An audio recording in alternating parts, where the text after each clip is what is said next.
Welcome to the From Concealment Podcast, the show for firearm enthusiasts who like to shoot, train, carry, and compete. Get ready for some shooting and sight, firearm and accessory reviews, and of course, insight on concealed carry. And now, broadcasting from behind enemy lines in the From Concealment studio, it's Pete Mitchell and Dan Sams.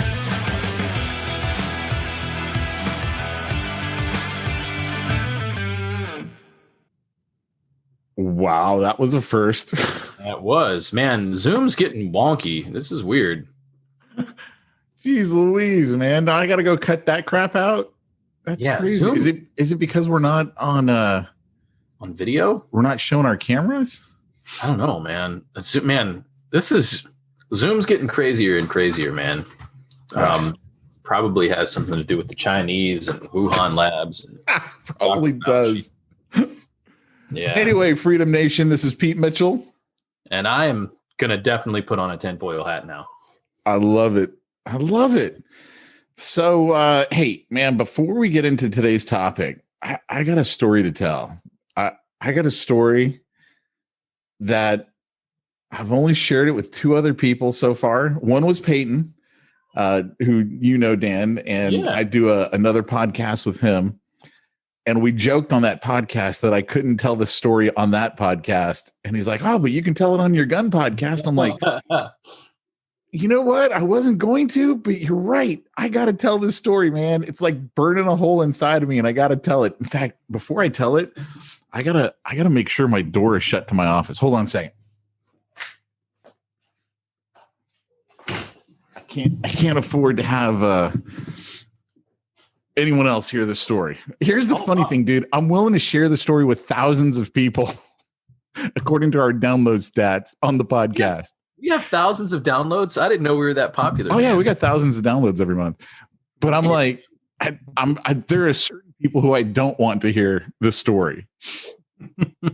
So, okay, I'm on Instagram, doing what I do on Instagram, just checking it out. Creative avoidance of work, all that type of stuff. And I come across an ad for a study. It's a medical study. And they're looking for monogamous couples to partake in a condom study. Oh, my. And they're going to pay you $300 to have sex 15 times with your partner. And like report back to them on these different condoms. And I'm thinking to myself, this is the greatest rig in the world. They want to pay me to have sex with my wife. I've been doing it wrong this whole time. I've been doing it for free. And I'm like, this is awesome. So I fill out the form. I'm like, dude, here's my info, right? Pay me my money. And you haven't talked to your wife about this, have you? Oh, I did later because then I get the email back from them and they're like, oh, here's what the study requires. We want monogamous couples and we're going to talk to both of you together. And then we're going to talk to each of you individually. And I'm like, okay, right there. My wife's not down. Like, she's just going to be like, I'm not talking to you people about anything. And because, it's got to be like, are you stepping out on your spouse or not even spouse, right? Like, most of the time it's probably just, boyfriend, girlfriend, whatever. And then you got to drive to LA for a curbside, pick up your next 5 condoms and turn in your survey results. And I'm not going to LA for anything, dude. I wouldn't even go to Glendale to help your brother out with his gun build. I'm like, I'm not going to LA. That's just not happening. Right. So then I told my wife, I was like, I'm thinking we're going to get paid $300 for this study, and then, think about the excuse with your spouse. Hey, hon, for science, we got to go have sex for science. We got to help the community out. Oh, greatest ad in the world. You say greatest ad in the world? Greatest ad in the world. I think. Well, you talk about entering the conversation that's already going on in someone's head. I don't know that there's a better way to do that. Now, ethically, I'm like, if I'm being paid to engage in marital relations with my spouse, is this some kind of weird prostitution. It's with your spouse. It's for science. This is for science, Dan. This is science. Totally allowed. Yeah, this is my guess is they probably want, like, they probably don't get many spouses that are doing this. Yeah. And to be frank, they probably want people who have more experience using condoms than I have, right? Because I've been married for like 21 years. I mean, anyway. Yeah. Just saying, they probably want someone with more experience than me. Yeah. that's good. Yeah, what a wild thing. And it's interesting. I'm wondering how they went about running that ad. Was it on Facebook, or you said on Instagram? It was on Instagram, which means obviously it was run through Facebook. But what's funny is one of the guys who came through our Bivo for pastors training, that's all he does. Well, I should say that's all he did. He ran ads for medical trials on Facebook. All he does, I'm like, well, I mean, how much do you need to do that particular medical test to make enough money to live off of? Yeah, no, well, what's funny is he was saying, he goes, look, you got to understand, all these drug companies have tons of money. And so they have no problem just going, oh, here's 10 grand. Go run those ads for me. Get people for my trial. Because they have the money for it. And so that's what he did, was he ran ads for trials. I am learning. So I have one of my clients is actually two of my clients are grant based. So they're nonprofits that are grant based. And while, I mean, they certainly care about where that money is going, man, they have to use a certain amount of money, right? And so they're eager to use the money. They're like, we have to do, we have to check these boxes and we have to spend this much money. It all has to go to this thing. So there's an interesting kind of dynamic on that where, like, yeah, they want to get the most bang for their buck for those dollars, but also they got to spend those dollars. Right. And so that gets kind of interesting. But we're seeing it with some large scale clients. I know here we're almost a marketing discussion at this point, but some of these large scale clients, they're like, we got this much money to spend on it. It is actually, now that I'm thinking about it, though, it's an irony. It is my tiny little nonprofits with grants that spend more on advertising. And I have I've got some big clients that are much more frugal, which is just kind of funny. Anyway, that's interesting, though. I'm intrigued. I'm just saying, if you live in the LA area, you might want to try and find out about that study. Just going to encourage people. It's a way to make $300. Well, speaking of medical studies, which by the way, $300 for 15, sessions, shall we say? Mm-hmm. I kind of feel like I'm worth more than that. I feel a little bit like I'm on the cheap end with that price point. I'm thinking what my wife would say. She would have been like, maybe half. Maybe half. Oh, that's crazy, man. Well, speaking of experimentation, did you watch the interview where Rand Paul was grilling Dr. Fauci? Well, there's been several of them. So, man, one where he finally admitted, well, yeah, I wore a mask because I got to set the example. And yeah, obviously didn't do anything for me. The one where he's drilling in on gain of function research, man. Oh, yeah, that one. That one was good. That one was really good. And I mean, as far as I'm concerned, Rand Paul had him nailed to the wall. Some of this stuff it's interesting. And I don't know if you've seen it, but you've seen the video of, and it's from a movie, and it's Hitler in his bunker, and he's chewing out all of his people, and he's in desperation, and it's in German. And so people will take that clip, and it's probably a 10-minute clip, and they dub something else in it, but they have one where it's as if Hitler is running this cabal that is, trying to take over the world presently. And he's like, it's all falling apart. Like Hitler is like freaking out. He's like, people know that, that Epstein definitely didn't kill himself, and now they're questioning Bill Gates because of his association with him, and it's all falling apart, and it's just hilarious. So if you get the chance to see that, I probably should share it to the Freedom Nation group.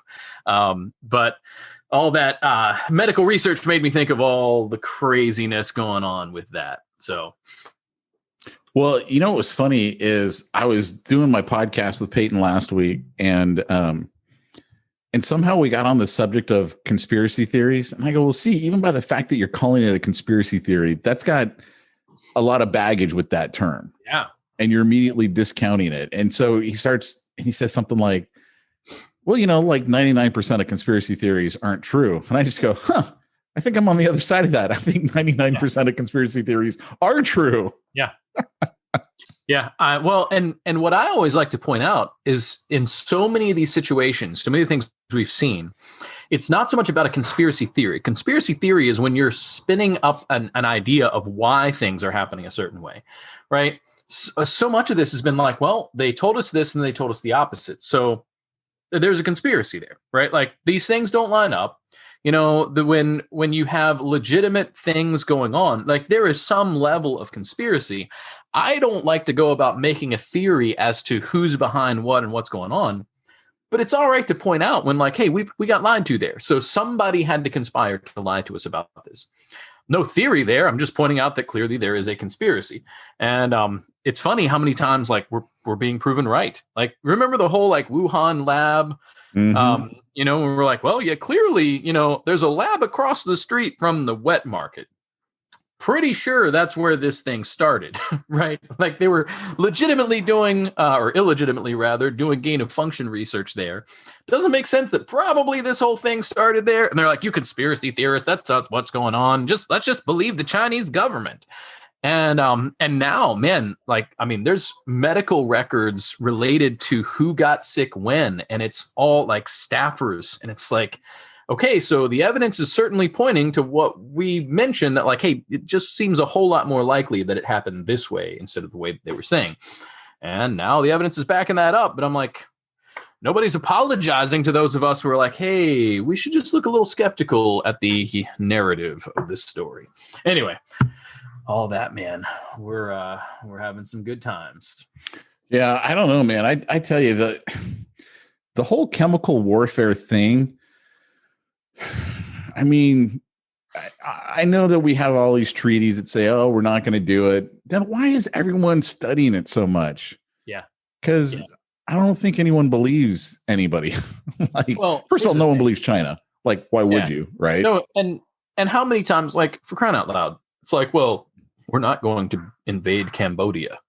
And it's like, you talk to Vietnam vets, we're like, well, I was in Cambodia. Like, we were there. Or, I mean, like, people don't really, like, some of these people that are controlling this whole thing, maybe at this point they do realize, but, like, I've got friends that were in the Navy during the El Salvadorian Civil War who were hearing announcements. Like, they were listening, watching the news, hearing things saying, like, we are not going to be involved in the Salvadorian conflict. And they're like, and we were on ships running SEAL teams in and out of El Salvador. He's like that makes us not believe our. That's where we're like you know, I mean, there's hundreds of us on this ship, so we're hearing you. We know you're lying, and that's the thing that I think people don't realize when our government has made a practice of lying. And so now when something like this is happening, it's like, okay, you're doing all this gain of function research for stuff that you say you're never going to use, but then why are you doing it? And so and obviously we know Chinese government lies often. It's just a mess, man. So always an interesting thing to discuss. Yeah. So by the way, related to your initial discussion, I saw a meme where somebody is not wearing a mask and they're like, well, hey, aren't you going to wear a mask? And he's like, no, man, I raw dog the oxygen. The one that I saw the other day was I'm in a store and this lady says to me, you're not wearing a mask. And she goes, I'm not wearing panties either. Yeah. Well, so my wife is getting bolder on some of this stuff. And so when people ask, like, so now a lot of the stores will say like, well, if you're vaccinated, you don't have to wear a mask or whatever. Some of them will say, since we don't have police to check, literally there's a sign in our town that says, since we don't have vaccine police to check, we expect you to wear a mask, whether you're vaccinated or not. And I'm like, you guys are tyrants. Wait, whether you're vaccinated or not, because you don't have anyone who can check? Yeah, that's exactly what they said. And they literally said, since we don't have vaccine police. And I'm like, this is nuts. But man, I think of how many people just ask, like they're like, are you vaccinated? And so my wife is like, I'm going to just start saying like, do you have syphilis? Like, Yeah. are you HIV positive? Just throw it back at them. Cause like you don't have to discuss your medical history at all. And that's my line is like, I'll just say, I don't discuss my medical history. Yeah, she said, yeah, it's nuts. It's quite a time. So anyway, that's not the main focus of our discussion, but it's certainly related.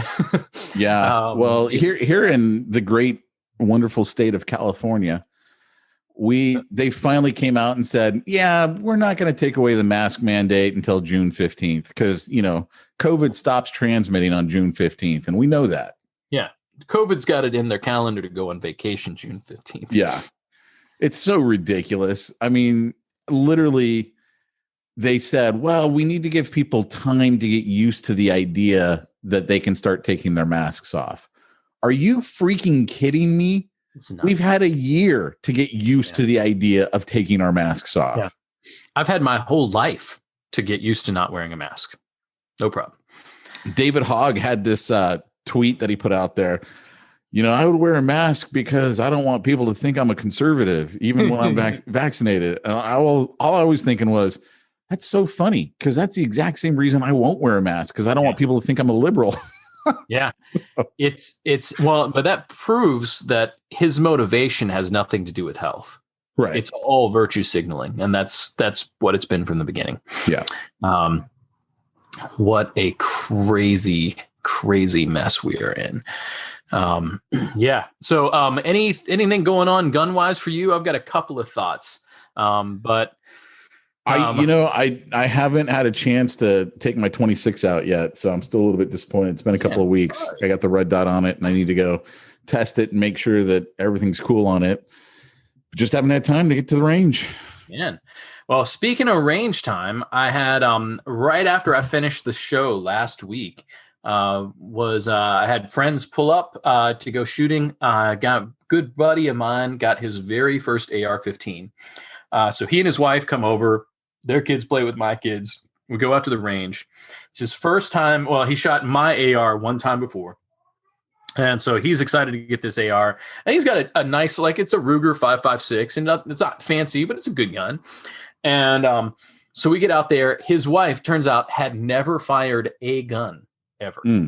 And so we did the whole safety overview, all the basics, which she was already pretty familiar with gun safety, even though she hadn't shot. She'd done her homework. Of course, he was familiar, but he's like, and function of an AR. And it is interesting. You can have people that have been around guns a lot. If you've never fired an AR-15, it's just a little different. And so we went over all the functionality, a little bit of the internal workings, and we had him shoot a little bit. And so this is what was fun. I've got a 25-yard target, and he's got iron sights on it that I was pretty sure were going to be relatively on. But it's a little peephole sight, right? So it's the circle in the back, and I'm never very good with those. So he gets on there, and he fires a few down range, and he's got him pretty well on. And I'm like, oh, that's not bad. I mean, he's probably 2 or 3 inches off of center, but like with those kind of sights, it's pretty good. There's a margin of error with those things anyway. So shoot a little bit with him. His wife comes up. We do the same kind of overview, function, safety.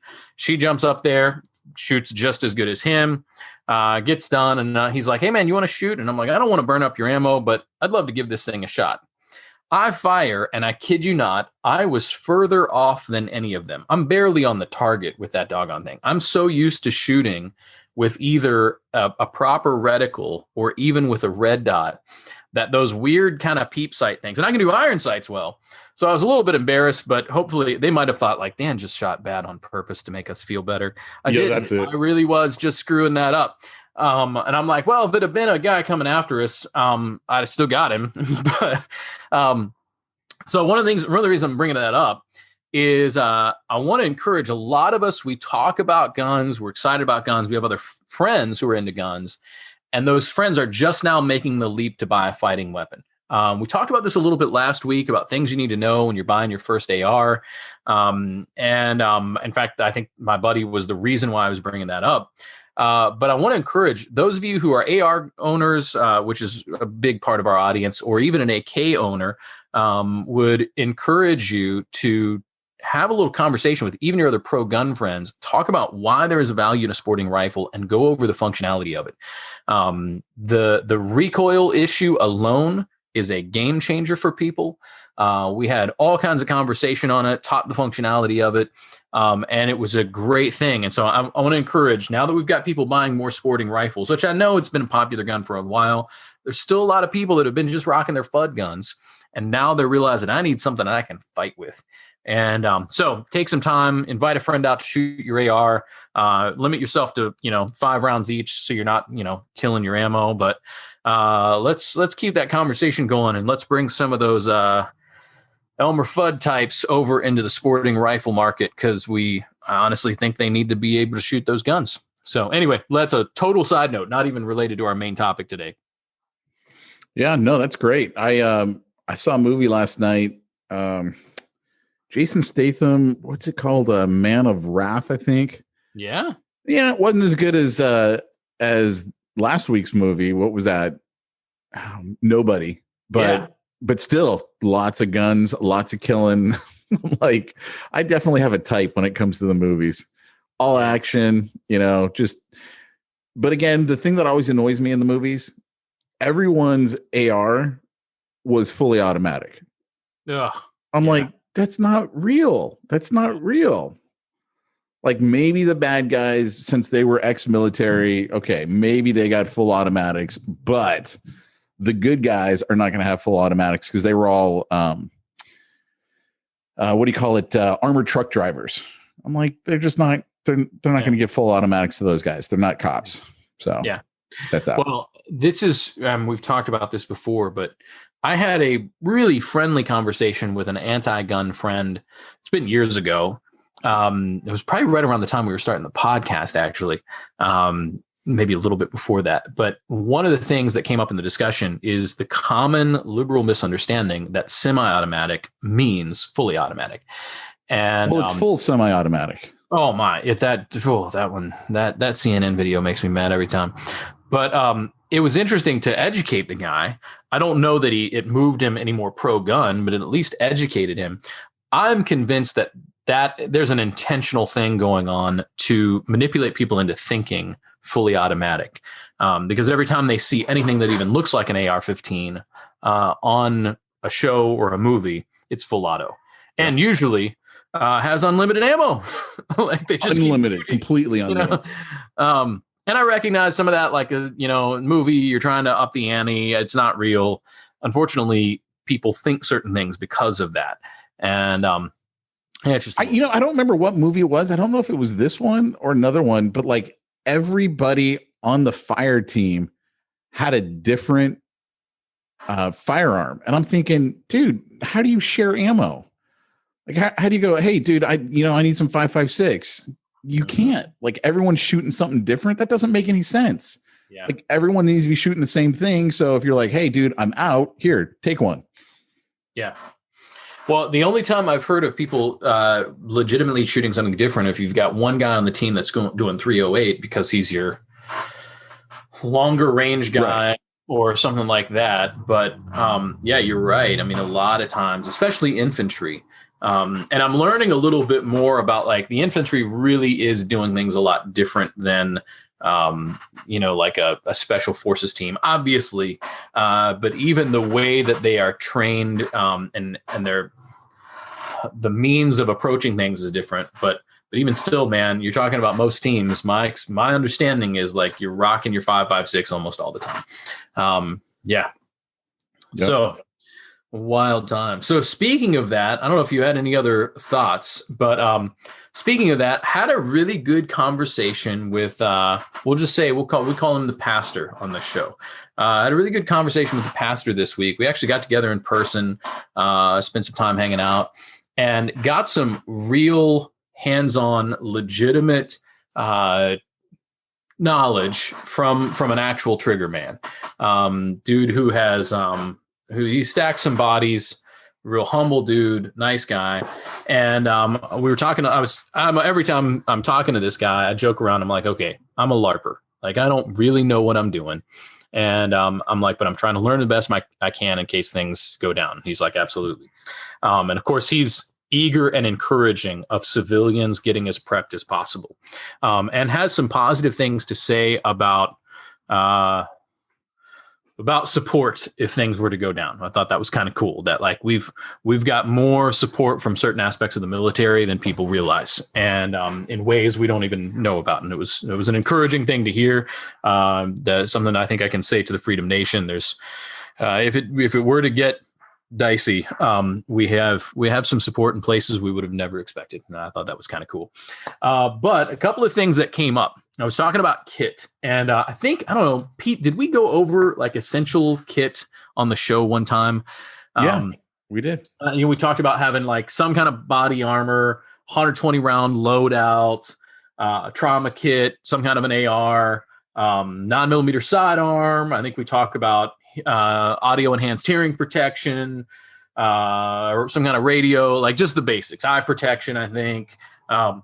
Well, in our discussion, I'm talking to him about like, I try to have this and that. And, I'm joking. I'm like, it's all Condor gear, man. Like and I told him, I'm like, I'm a civilian. I don't have, I can't justify spending money on something. The other thing is whatever's going to go down, I'm expecting to be a short-term kind of thing. I'm not going to take this on, 50 deployments, right? It's, we go out a couple of times to defend our families, and hopefully it's really limited. And so I don't need something that's going to last me for months and months and months and years and years and years. And he's like, absolutely. One of the things he did say is if you can afford getting some cryo precision gear, he's like, it's just hard to beat. He's like, if you can put the money in it, go with some cryo precision, cryo plate carrier, cryo precision shirts, pants, whatever. He's like, it's just next level. It's awesome. Do it if you can. But he says beyond that, and even more important than that, he says the very next thing you should get after body armor and everything else in your kit is a bump helmet. And he said helmet is one of the best things you can do next. He's like, you never know when you're going to need to do a headbutt. There's protection from even in a fighting scenario. They're obviously not ballistic, but he made a really great case for why even a civilian, whatever you want to call us, a civilian in a QRF or a civilian preparing for a more advanced defensive scenario, bump helmet was the way to go. He's like, you can get them for under $200. It's just worth getting. And so I thought that was an interesting thing. I don't know if you've ever looked at helmets, Pete, or if you have any thoughts, but that was an interesting thing. I did not expect that to be the recommended next buy. Why do you think, why don't you just go for a ballistic helmet? Well, honestly, price. So he was saying like bump helmet is so much better than nothing. Ballistic helmet is certainly worthwhile if you want to go to the, $600, $700 range. You might find them for $500. He was just saying like, if that's going to make the difference, the helmet is important enough that it's as good a thing to have not as good, but better to have a bump helmet than nothing. Because he's like, you have so many things that can happen where you are getting a head injury, not even from bullets flying. And he's like, and it is itself a fighting tool. So I thought that was kind of cool. So bump helmet is on my list now. So I don't know. Any thoughts on that? I know a couple of these Instagram ads every now and then are pushing the various bump helmets, but I'm putting it on my list, man. I'm thinking about getting a bump helmet, wiring in all of my radio and hearing protection into it, and see if I can rock that thing, man. I have no problem with it. Obviously, the more gear you got, the better. But I don't know. I've never put much thought into it. I think if I were to get a helmet, I'd want like a World War II sucker. Yep. I think I want that look. That's the look I want to be rocking. That's awesome, man. Or so when you say that, it makes me think of the Barrett guy at the Richmond rally. You remember the guy carrying the Barrett? Big guy with a big old grin, and it's not a World War II helmet. It looks more like something from like Desert Storm era helmet. But like, I just picture that guy when I think of like the older style helmet. Like that's the guy I think of with a big old grin. And I don't Did he think there's get in anyone. trouble, or did he not go in I don't know. Capitol? I don't know. I don't. Well, no, that was the Richmond rally, not Oh, the. I'm sorry, Richmond rally. Yeah, Gotcha. the Richmond rally. All that stayed quiet and safe. Which, man, interesting video on that, man. I've seen more recent clips that are, because they kept saying, hey, the cops were letting us in here. And really, really interesting to see a video where they're interacting with the police and they're turning, like they've got like loudspeaker turn around and like you hear them talk to the police standing next to him. And he says, hey, everybody, just so you know, it's got to be peaceful. They're going to let us in because we have a right to assembly, but you got to be cool. You got to, and it was a really interesting thing. That doesn't mean that there wasn't other violence there and issues, but it certainly lended a lot of credence to the case that it wasn't all just a riot, that people were indeed allowed in. Whole other thing, worth watching that video sometime, but it was really interesting. Well, all I got to say on all of that stuff is if they think that January 6th was an insurrection, they're really going to be shocked when they see a real insurrection, because that was not an insurrection. Yeah. Like where you're not allowed to vote for 3 hours and then you're able to go back to your fully functioning voting chamber. Yeah. You don't even have a clue what an insurrection is. Yeah. Yeah.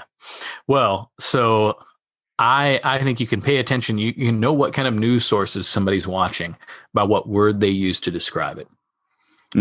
If they use riot, and I'm like, okay, the windows were broken, maybe.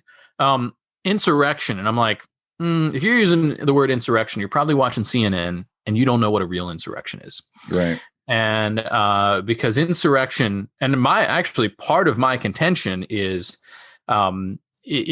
if they were going to take the action of an actual insurrection, certain things would have needed to have happened, and they didn't do those things.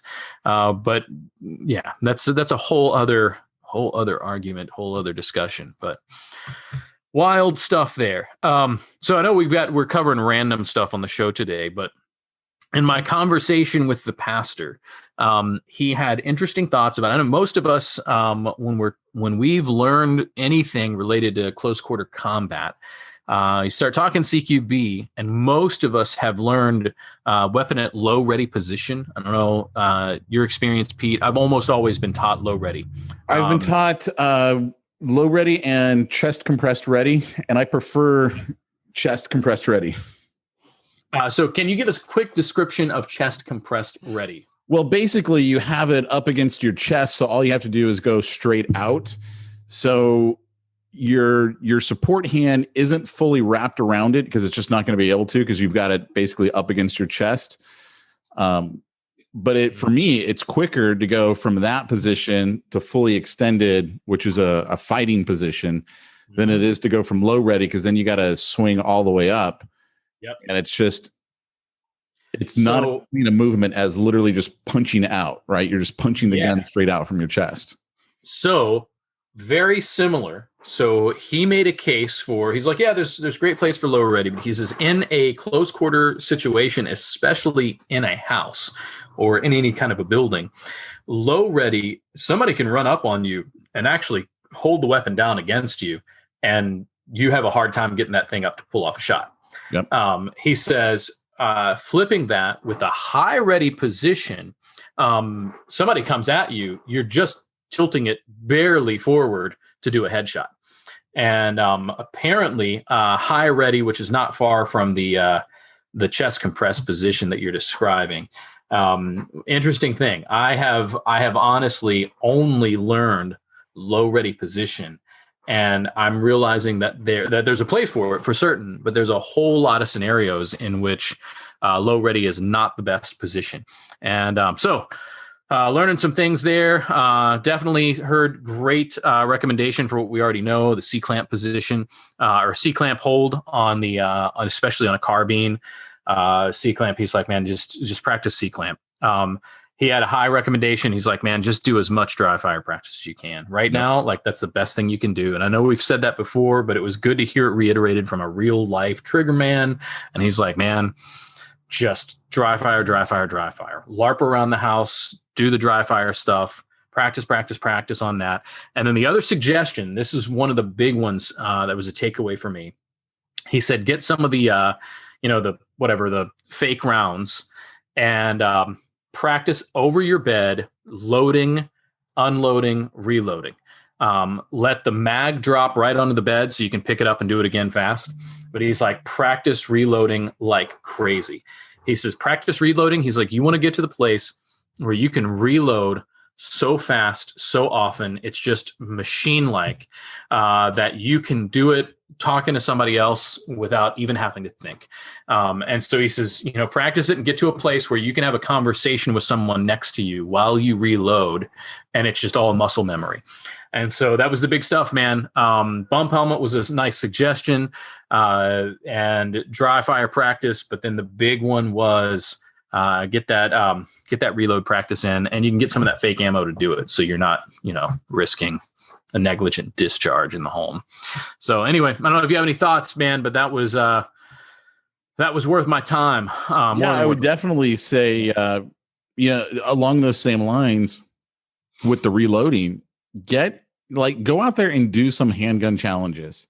Yeah. Because you are going to have to run and load, and depending on which, when you're doing IDPA, or, there's obviously other ones, they have different rules on when you can reload. But you learn, you're in a situation where you have to reload fast. Like one of my favorite, stages that we did at one of the last challenges that I was a part of, it was, if I can remember correctly, I believe it was, we had 3 targets in front of us. We were 3 yards away, and we had to do 4 to the body of the center, 2 to the head of the one on the left, mandatory mag reload, and then come back and do a Mozambique to the target on the right. And so you have to go quick in order to do that. You have to, right? Because it's all timed and you want to win at the same time. So there's that. And then, I have magwells on several of my firearms. Mm-hmm. And those magwells, they help you reload faster because you don't have to be as precise, right? It flares out the bottom of your magwell. On my Glock 34, they always joke because I have this huge sucker. It's a huge magwell. And I do that for 2 reasons. One, because of the weight that it provides. It also helps with the recoil. And so, but it's like, you can't, if you miss a mag reload with a magwell that big, you got issues. Yeah. You need to go back and try again. I've seen a lot of guys that do competition shooting though, that have those, and you can tell a difference. You can feel it. Yeah. Because you just need to get it reasonably in the neighborhood, and it just funnels that thing right in there. Yep. Not bad at all, man. So that was some of my thoughts there, man. Bump helmets on my list, man. And actually some of that fake ammo. And I'm gonna do some more. My reload practice, man. I'm bad. I've just got to do some practicing like this. Yeah. So that was my thoughts for the day, man. Keeping an eye on gun rulings and all that kind of stuff, watching what's happening. But here we are. Yep. Well, cool. Well, hey guys, we'll be back next week with another great episode. Why don't you give Lake Erie their plug? Yeah. So by the way, we got some exciting things. I know Lake Erie Arms, we talk about it every week because they're awesome. We had a great deal on some ARs recently. Those of you who live nearby though, and you know about the magic of Lake Erie Arms events, and we do events and we do them right. You get to try out guns. You get to eat free food. We have a blast at our events. We have amazing deals. I just so happens I found out as of today, we're back to doing events, boys and girls. So put June 12th and 13th on your calendar, 10 a.m. to 6 p.m. We're going to do our first event of the year. It's going to be a conceal carry event. Amazing deals on everything from optics to holsters to guns to range bags, package deals that have ammo included, as well as certificate for private lessons on CCW training. You got to get out to this. So put June 12th on your calendar, June 13th on your calendar. Come on out to Lake Erie Arms. You can find out more soon. The news is not broken everywhere yet. You'll be able to find out more soon at learms.net. Cool. All right, guys, we'll be back next week with another episode. Talk to you all then. Take care. Bye. You've been listening to the From Concealment podcast with Pete Mitchell and Dan Sams. Be sure to tune in next week for more gun talk. Also, check out the From Concealment website for more shooting-related goodness at FromConcealment.com.